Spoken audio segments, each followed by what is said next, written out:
It is such an honor today to have Manick Bhan on the podcast. Manick is the founder and CEO of LinkGraph, an award-winning, mission-driven SEO and digital marketing agency, and the founder and CTO of the Search Atlas SEO software suite.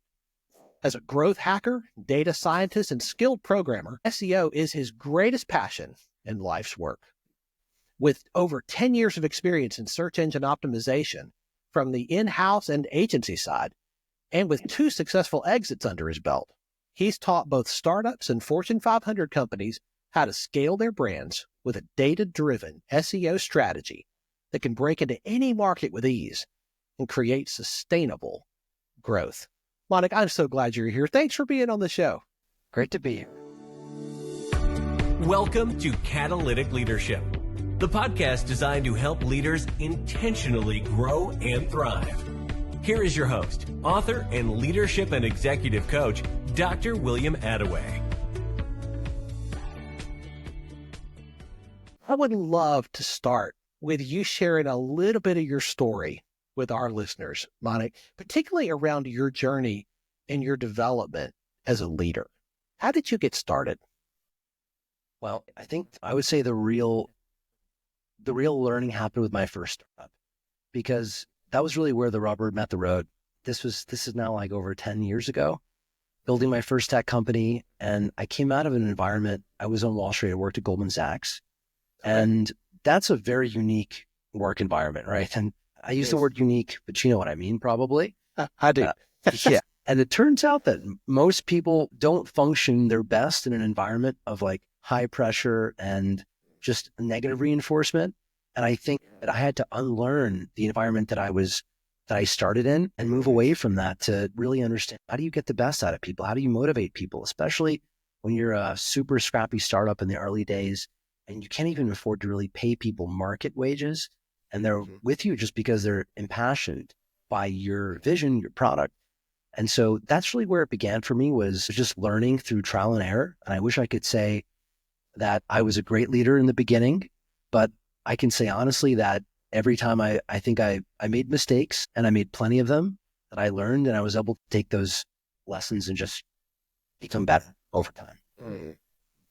I love that. And I love the way you describe that, coming out of Goldman Sachs. I think that so many of us, even when we move into the entrepreneurial space, all we do is replicate what we have experienced because it's what we know. And all we do is just take and do that without really being intentional and thinking that through.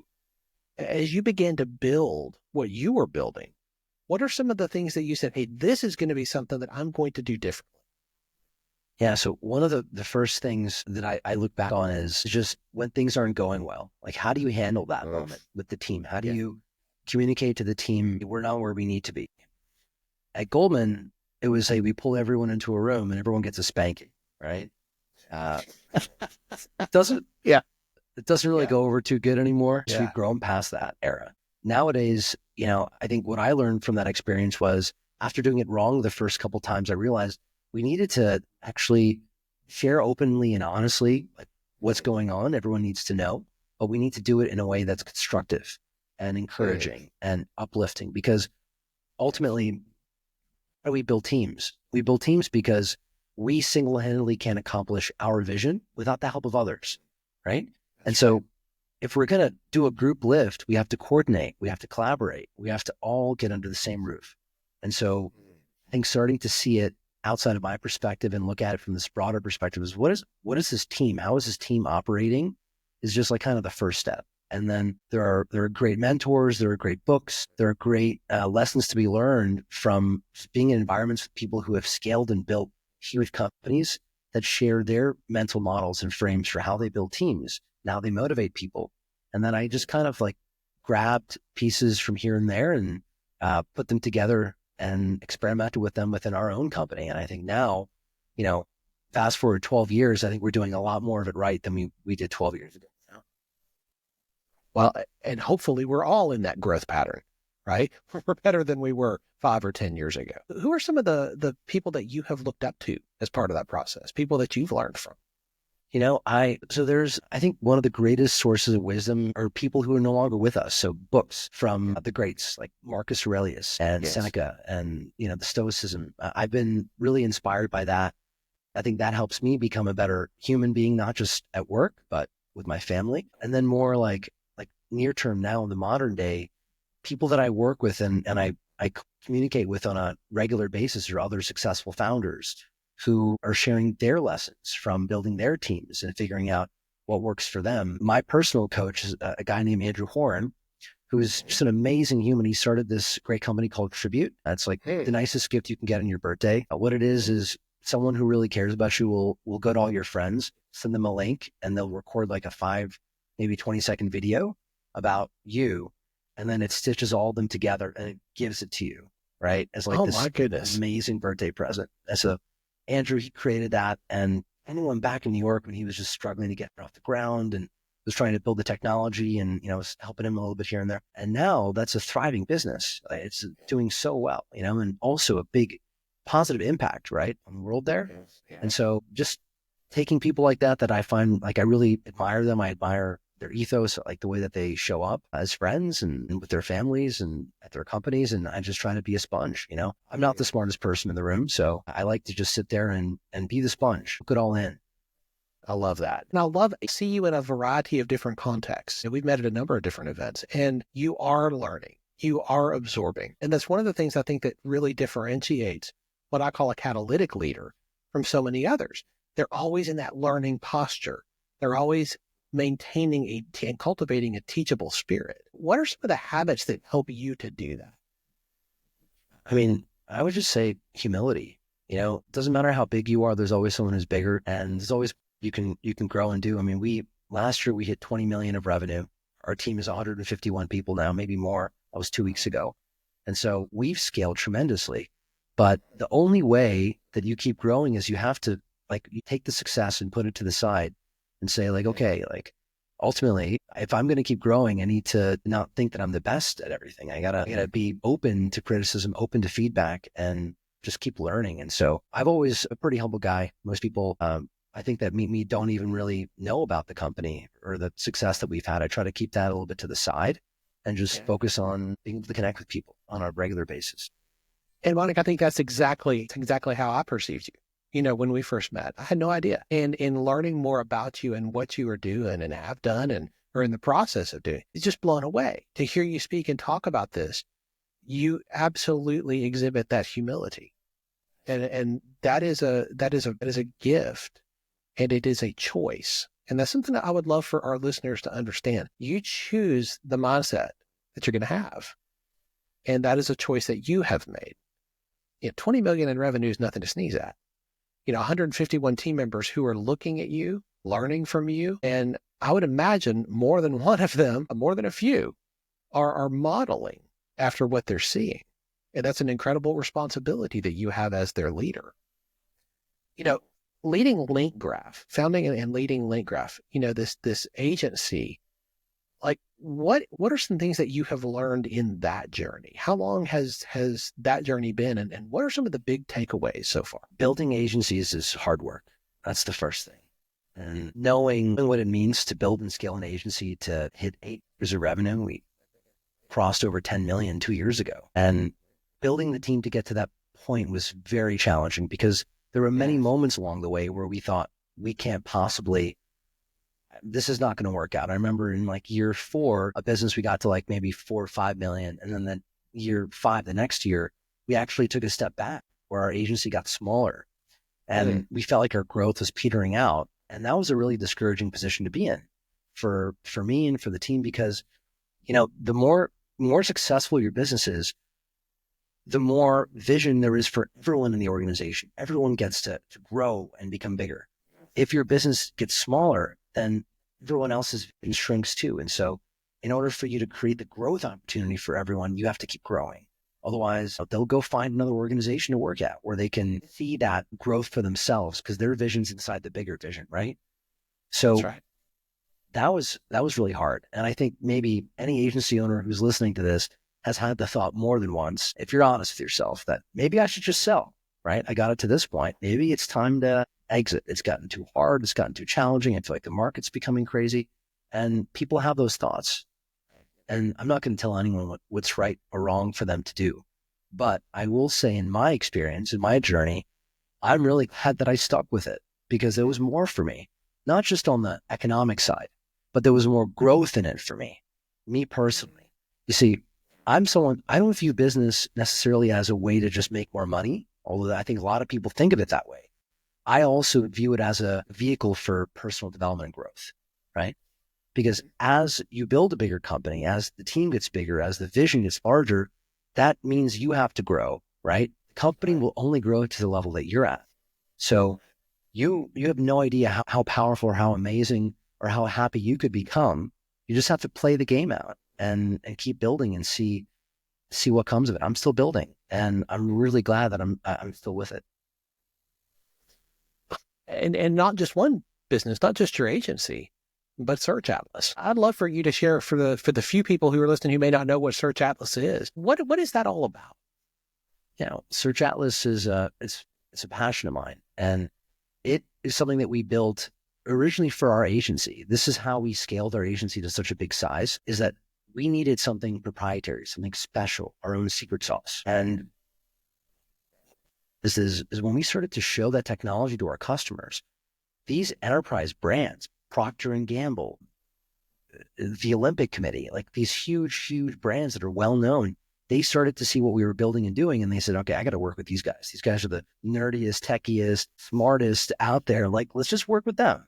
And so it began as the SaaS technology that we had for our enterprise clients only. And then at some point, like the word started to get out and people were asking us, hey, Manick, how do I use this? Can I use this in my agency? And then we realized, actually, you know what? We could actually serve a greater purpose beyond just helping the enterprise guys. We could also help all businesses across the world. And as we sat down, this is now last year, January, we sat down with a great friend of mine named Lynn Askin, who's an EOS implementer. You know Lynn, right? Dude, I've had him on the show. Yeah. Lynn's an amazing person. And we, at that time, this is before the rocket ship, okay? Before the rocket ship. We sat down and Lynn helped us discover our BHAG, which is in EOS speak, the big, hairy, audacious goal. Okay. Yes. Our BHAG was to impact 1 million businesses. That's our number. We want to impact 1 million businesses because we believe that if we impact 1 million businesses, there are multiple tens, hundreds of millions of people behind that we're impacting in a positive way, right? Their families, the owners of the businesses, the communities around them. Like we could serve a much greater purpose.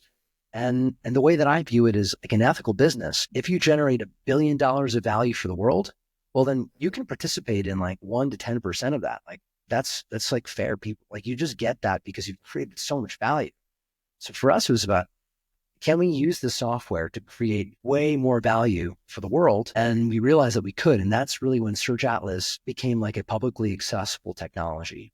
And so that was like the end of 2023, like November, December. We then kind of launched it in January of 2024. And then over the summer, we launched our first AI automated agent called Auto. And Auto it's been just gangbusters. So it's been an incredible rocket ship, and also just the technology of what it's doing. It is essentially automating a fully holistic SEO system. Can pretty much get any business, whether it's a local business on Google Maps or an e-commerce store on Google Search or a Fortune 500 brand, rank better on Google and fast. Most people think SEO takes like 6 months. Right. No, we're seeing results. People are posting in our case studies in our community in 7 days. We say 14 days because 7 is kind of unbelievable, but we're seeing the reaction like so fast. And so, that's really where I think like the crazy part of the story began, was like in June. But remember, like we've been building this for 7 years. This has been a journey to get here. And now I'm excited. I'm really excited because the results are there. I actually presented a case study of 150 websites. We did an implementation for an agency, 150 sites. And in 60 seconds, it's like a video that shows all of their case studies in 60 seconds. And TLDR, just spike for everyone. So cool validation of the technology. Watching a demo of Auto was mind-blowing for me because so many of my clients and my experience in agency world is exactly what you said, 6 to 12 months for SEO results, setting expectations, right-sizing your expectations. It's not going to be quick. This is going to take a while. And Auto just absolutely blew that out of the water. As you introduce this and show this to people, do you get a lot of pushback? Do you get a lot of people who are like, this can't be real? It's funny. It depends. The business owners and the agencies that see it, they're excited because they see the potential and they know that this type of AI is capable of doing this. And so they were looking for it. It's almost like they knew it was out there and then they found it. And now they're learning about it and they're understanding it. So on that side, it's been easy. The pushback has actually come from the SEO community. They're the ones who don't like it. Yeah. Because, my goodness, can you believe this, Will? I one of the keynotes at Chiang Mai SEO this year, which is one of the industry's biggest conferences.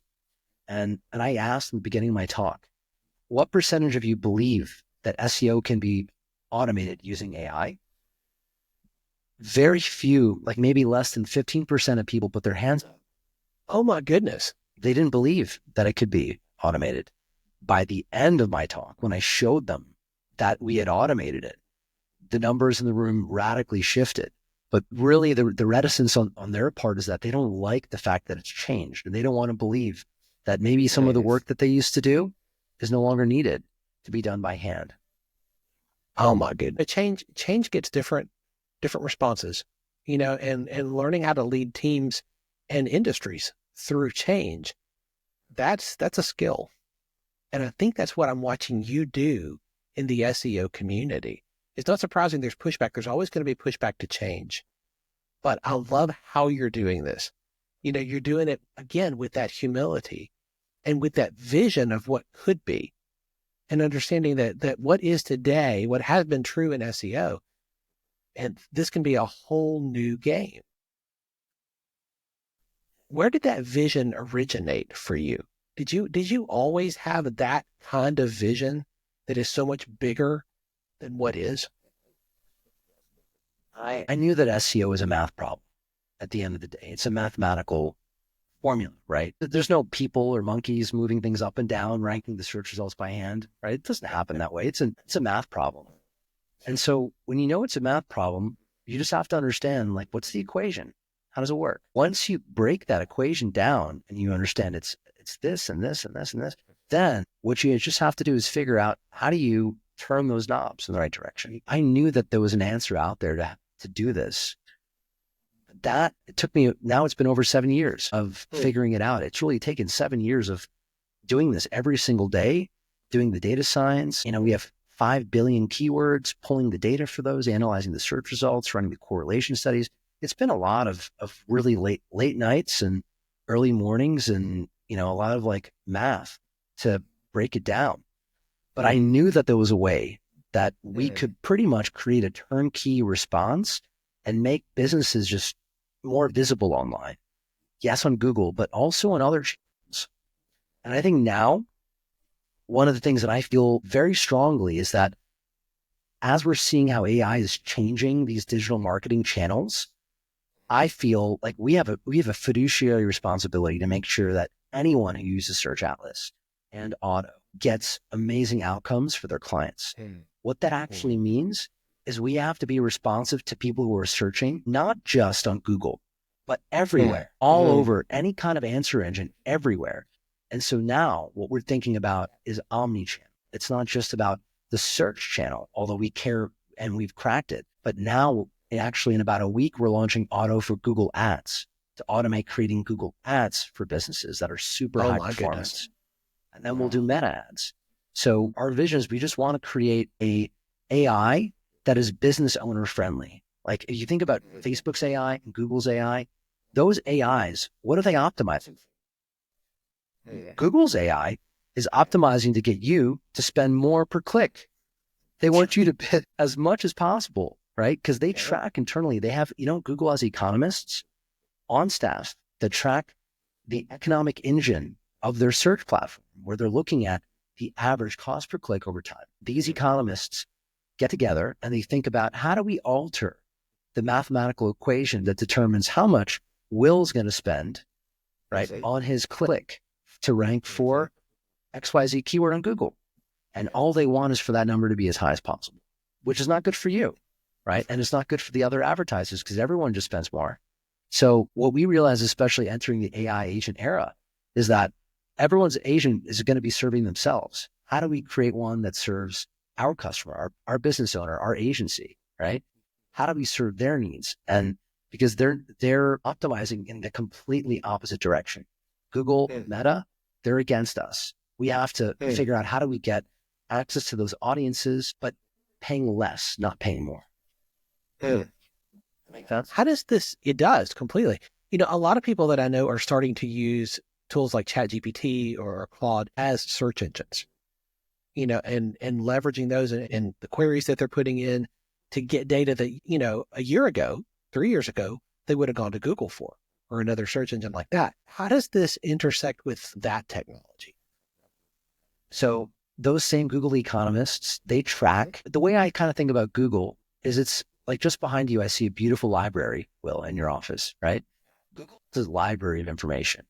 And essentially what they've done is they've said, here, we're going to allow you to find anything that you want, right? We're going to create a free service for you to find the information that you want.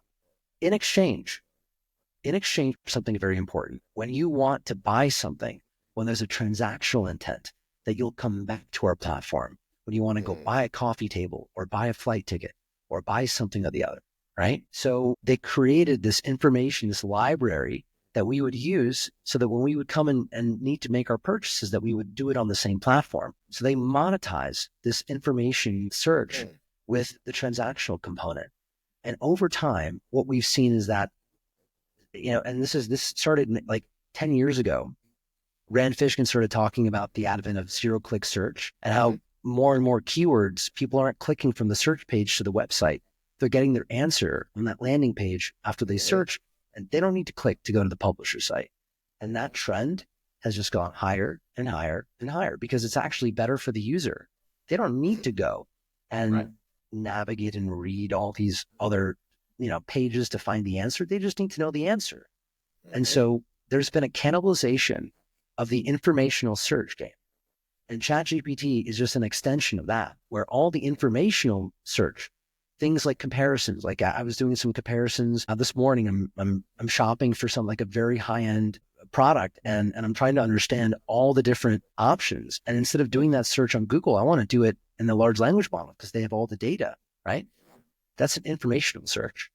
And so those searches, while they're interesting and we would like to get the traffic if we could, over time, those are always just getting squashed. And so seeing where that trend is going, the trend line's been very clear. Google is always like, there's less and less informational search volume that we're going to be able to tap into. But the transactional search volume, the large language models, they're not really meant for that. And even the AI overview game, it's still not going to really change, I think, transactional and commercial keywords too much. It's still going to stay largely the way it has been. The other thing I think it's like kind of interesting about this is, remember that Google, those blue links that say sponsored, that's where they make almost all their money, like by a lion's share. And so if you remember that Google is a public corporation, it really helps us to understand what the future can look like, because last thing they want to do is turn off those blue links and put them into an AI overview, because then their business model goes away. So you can expect that there's going to be very slow change to the core of the economic engine. They don't want fewer clicks going to those paid blue links. Anything. They want more going to the paid blue links. So that's also something important to think about, is how they monetize. And so that's also why I think it's important when we talk about SEO, we really should be talking about search and how do we maximize our visibility in search overall. And the big media side is just an important part of that now. It always has been, but I think it's just super important today to be able to perform in search in the entire channel, organic and paid. Absolutely fascinating. You are in an industry that is always changing. There's always something new, and you have to stay on top of that. Your company, both companies, need you to lead at a higher level today than they did 3 years ago, 5 years ago. And that same thing is going to be true 3 years from now and 5 years from now. How do you stay on top of your game and level up with the leadership skills that your company, your team, your clients are going to need you to have? Well, Will, I like going to events and talks by people who know more than I do. People like yourself who, you had a great frame. The last time I saw you speak at a mastermind, you talked about this idea of mental speed. And basically, are you making a decision at a level 10 where your mental speed is so high and you're just rushing through it and you're making these really important business decisions, but not from a grounded place or a calm place. Maybe those important business decisions need you to be at a 1. We are thinking slowly, clearly, right? So I'm a sponge. So I like to surround myself with people that are better than I am in different walks of life. And that's how I keep leveling up my game. And I also, I believe in coaching. So when I know that there's someone out there better than me, I'll pay $5K, $10K, $20K, whatever it costs to get that type of consulting. So like Dan Martell, I think a session with him is like $10,000 for an hour. We're going to pay that just so we can talk to him to tap into that knowledge. And I've done that all the time. I think I probably spent over $100,000 last year on coaching, and more than that, actually, 200,000 in coaching, not just for me, but also for my leaders and the team, because they need coaching as well. So that's something that we very much believe in, because, I'm not the magic man. I don't have all the answers, but I know that I can find guys like you, other folks as well, and bring them into the team and just help us all level up. Again, we go back to that humility. Again, we go back to that teachable posture. And I hope our listeners are paying attention to that, because that is a critical ingredient for success. If you were to go back 20 years ago and you were to be able to have a conversation with yourself, knowing what you know now, what would you love to go back and tell yourself? Don't diversify. Like, my biggest mistake is that I diversified away from this. What I should have done. So here's what I did. As we built our agency scaled and it grew and it grew. And every time I was afraid. I was like, when is the shoe going to drop on this? Like, when are things not going to go right? I need to create all this passive income. And so we invested and we built up a significant real estate portfolio. If I could go back and do one thing differently, I can't get that time back that I wasted on that diversification. That time is so valuable. I would have undone that. I would have taken all of those resources and I would have put it all into this, because then we would be years and years ahead of where we are today. Obviously, I'm grateful. I'm glad for what we've created. I mean, it's amazing, the response, but I know that we could have just gone.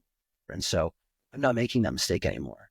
Now, everything that I'm doing is all fully concentrated. Some people, they like to have multiple businesses or multiple things that they're working on. I'm not a big fan of that. I think better to just stay focused. This is my thing. This is what I'm going to focus on. And I'm going to put all my energy into it, put all my eggs in one basket, because I'm confident. And I believe that I know more about this particular business opportunity and this space than anyone else. And so I'm going to gain maximum leverage on this one opportunity. Yeah, I was talking to a team member this morning, and she asked me, she said, all the people that you've talked to, what makes the difference between the ones who are successful and the ones who aren't? What's the big thing that is the differentiator? And we talked about a number of things. And I said, I think the thing that I see over and over again is clarity, focus, and discipline. People who have clarity about what they want, where they want to go, focus. They're not going to let anything distract them. They're going to stay focused on that one thing. And the discipline that it takes to stick with it over time. Manick, your story is exactly that. And what you just shared is such an exemplification of it. Not to get distracted, not to diversify, to stay laser focused on this one thing, and we are going to be world-class at it. And you are. And it's hard because, with my first tech company, if I had said, I'm going to stay focused on it and I'm going to have discipline in it, I was the last man in the trenches. We raised $5.5 million. And at the end, we didn't have a lot to show for it. The company was barely keeping the lights on. This is 12 years ago, ancient history. But the clarity part comes in knowing, is this it? Is this the one? Or is this not the one? Yes. And it's hard to know, in the moment, is it right or is it not right? But one thing I think is pretty clear is like, look, is this a good business model? Is this a business model that's going to allow me to support the team, the people on the team, give them good salaries, give them good opportunities, or is it not? And it's sometimes things need a little bit of time to flourish and grow into what they can be. So that clarity part, well, I don't know, for me, that's the part I think is maybe the hardest, because you can have good discipline, right? You can have good focus, but the knowing part, like, is this the right decision or not? What do you do? Like, how do you gain perspective? That's why I have coaches. That's why I have people who are outside of me who ask me questions that nobody else is going to ask me and help me see things that I can't see. Because you can't see the whole picture when you're in the frame. You're in it. You're too close to it. You need somebody on the outside. And that's what they do for me. They help me have a perspective that is beyond what I am capable of doing on my own. Makes sense. That helps me gain clarity. The objective, because they are going to ask the questions like, is this viable? Is this a long-term strategy that's viable? Is this sustainable? Can you actually build something here that's going to go beyond you? Do you have to be at the center of the spider web where everything connects to you for this to go forward? Because that's not scalable. Questions like that are the ones that really force me out of the weeds, force me out of the moment to moment and the firefighting that is too often a part of leadership, and ask the bigger questions. So that's a good question, which is like, does this require me to be at the epicenter in order for it to be successful? That's a really powerful question. What are some of the other questions that like come up that you think are really important that we should all ask ourselves in those moments? You know, one that I use frequently is, are you building what you want to live in? Because a whole lot of people, when they stop to think about that, the answer is no. Entrepreneurs will start a business for typically one or more of three reasons. They want financial freedom, time freedom, and location freedom. Maybe they want all three. But so often what they end up doing is trading a 9 to 5 for a 7 a.m. to 9 p.m. job. And if you have clarity and you're building something and you know this is for a season and not forever, that may be what it takes to get you through. That's great. That's focus. But if not, if that season never ends, that's not a season. That's your life. And if that's not the life you want to live, then you're building something you don't want to live in. And I think that question really forces you to look in the mirror. And that's helpful. So as a perpetual learner, one who is constantly in that posture, is there a book that has made a really big difference in your journey that you would recommend to the leaders who are listening? Hey, if you haven't read this, check it out. Yeah. So one book that I really like, it was suggested one of the agency events that I was at, is a book called Positioning.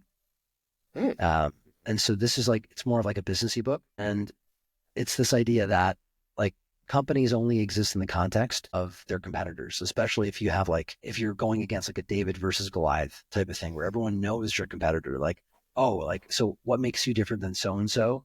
If people often ask you questions like that, or there's a lot of people in your space, positioning is like key. And if you can make your position deposition them and acknowledge that depositioning from the very moment people interact with your ad or your brand, like that, you will see, and we've seen it for ourselves.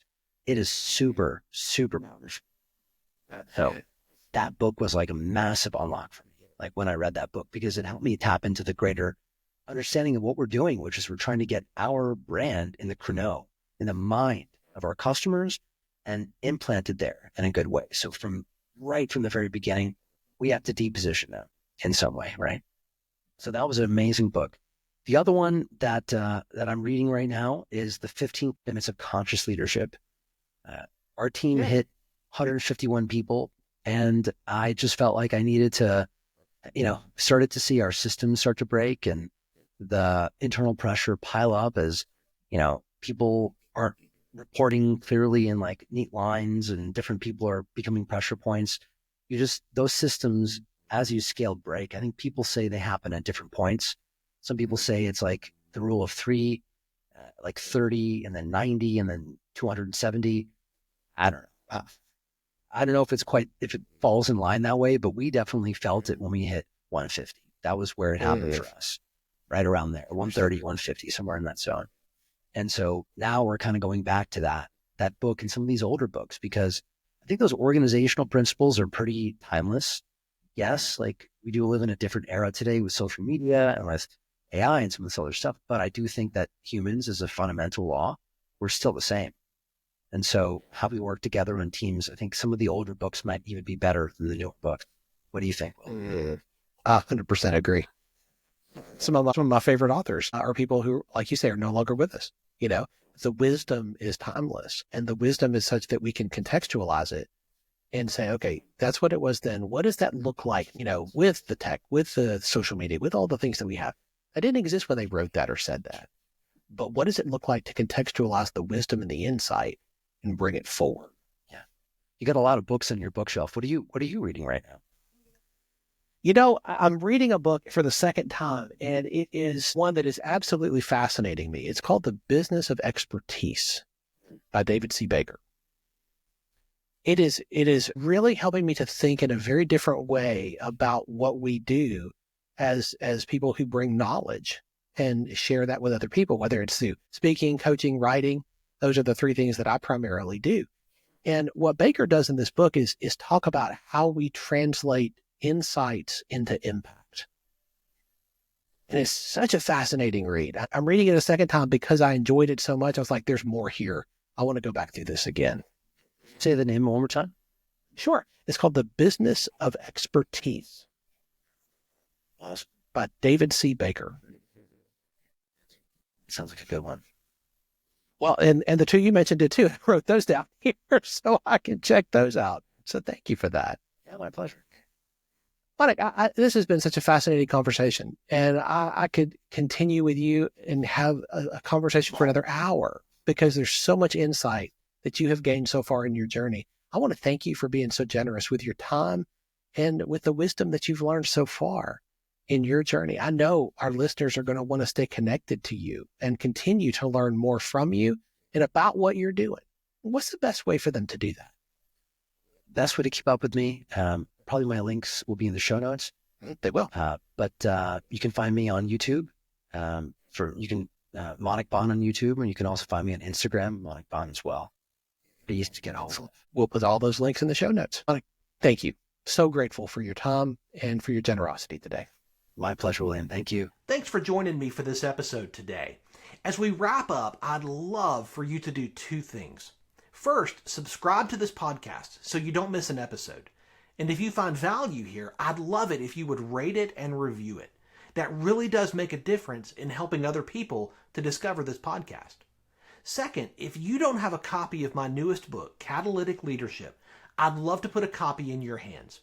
If you go to catalyticleadershipbook.com, you can get a copy for free.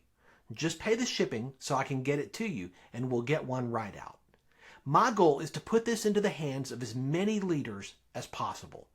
This book captures principles that I've learned in 20 plus years of coaching leaders in the entrepreneurial space, in business, government, nonprofits, education, and the local church. You can also connect with me on LinkedIn to keep up with what I'm currently learning and thinking about. And if you're ready to take a next step with a coach to help you intentionally grow and thrive as a leader, I'd be honored to help you. Just go to catalyticleadership.net to book a call with me. Stay tuned for our next episode next week. Until then, as always, leaders, choose to be catalytic. Thanks for listening to Catalytic Leadership with Dr. William Attaway. Be sure to subscribe wherever you listen to podcasts so you don't miss the next episode. Want more? Go to catalyticleadership.net.